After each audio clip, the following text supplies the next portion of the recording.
Hey friend, Sean from Draft Therapy here, and on today's review for you, you better give me some of that cocktail. Fruit.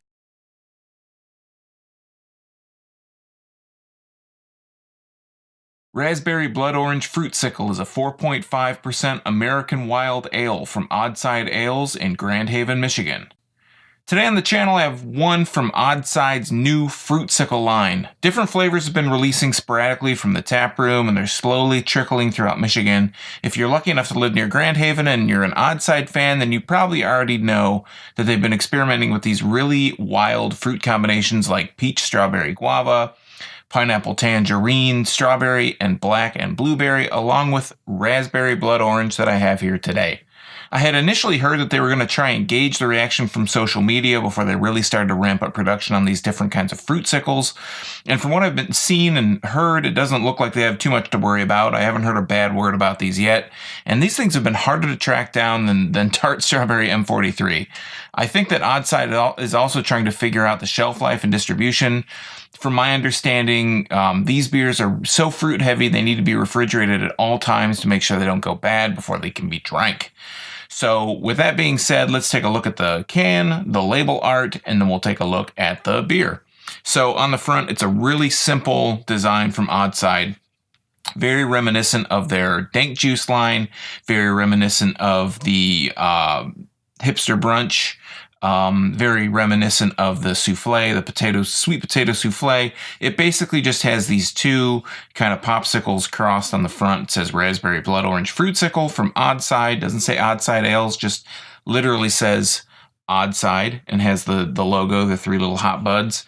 And there's really not much else on the can here. It does say mixed fermentation ale brewed with lactose, raspberry, and blood orange added, 12 fluid ounces.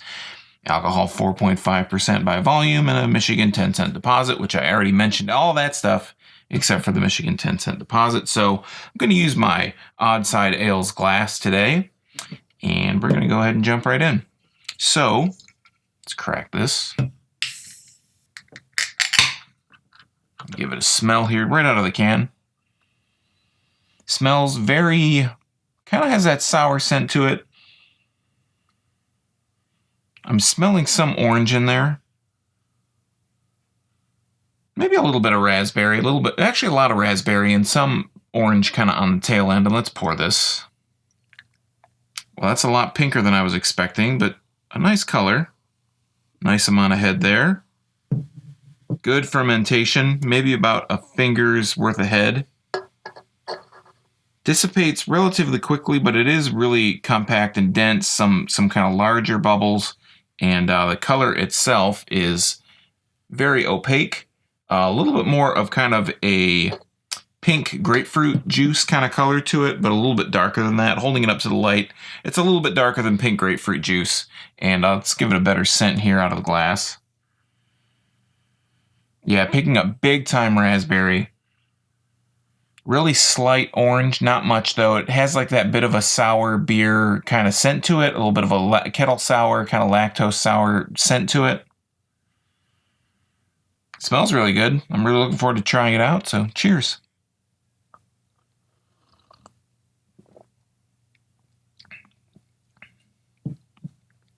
It's nice and light.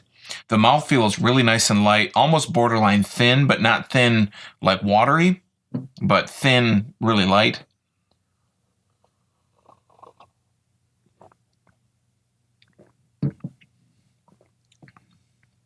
Up front is very sour. It has that kind of tart raspberry taste to it. If you get, sometimes you get raspberries and you get the really nice sweet ones, the dark sweet ones, and sometimes you get those tart ones. It has more of that tart raspberry kind of taste to it.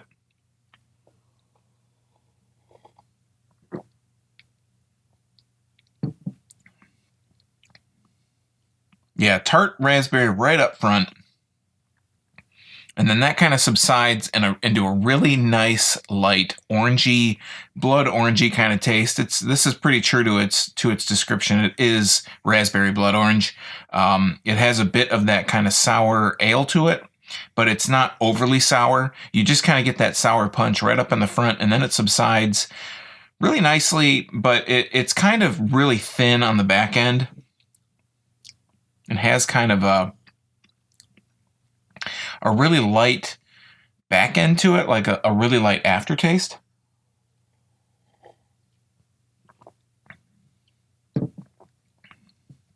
Big punch of flavor up front, though. The tail end's kind of lacking. That's where I would like to see maybe a little bit of more of a punch on the tail end.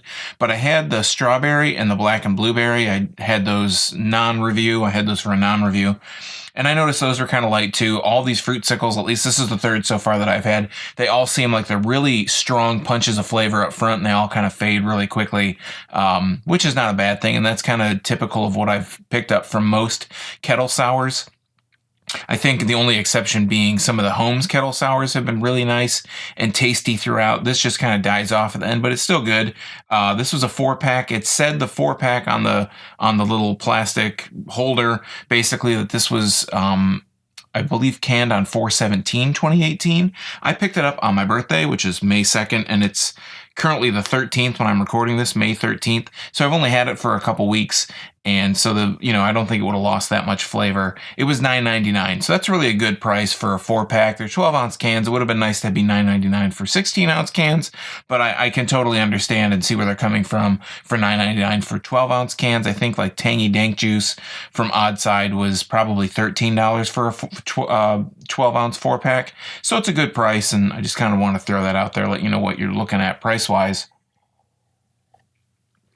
But again, nice upfront punch of flavor. The tail end kind of dies out a little bit, but that's to be expected. Overall, I think it's a good beer. For $10 for a 4-pack, I think it's a really good beer. And it's one that you could probably give to a non-beer drinker and have them enjoy that as well. With summer coming up, hopefully the Fruitsicle line will continue to flourish. We'll see more flavors, and it'll be more readily available so you can treat your friends and those non-craft beer drinkers to something a little bit different. All right, friends, that has been Raspberry Blood Orange Fruitsicle. I've seen these in local tap rooms and sprouting up in some bottle shops here and there, but most importantly, have you been able to try any of these yet? And have you been whale hunting for these or other beers lately? Let me know all about it in the comments down below this video. And while you're down there, don't forget to like, share, and subscribe if you haven't already. It's free to viewers just like you. I'm dropping Michigan beer reviews twice a week on Tuesdays and Thursdays, and I've been kind of testing the waters on some non-Michigan releases here and there. So keep an eye out for more of those to come as well. You can also find some links to my Draft Therapy merch, like t-shirts, and now I have sweatshirts, and links to my social media and my blog at drafttherapy.com. So until next time, I'm Sean from Draft Therapy. Thanks for stopping by, and remember, drink craft beer, support your local breweries wherever they may be, and don't forget to treat yourself to a little draft therapy. Thanks for watching. Cheers.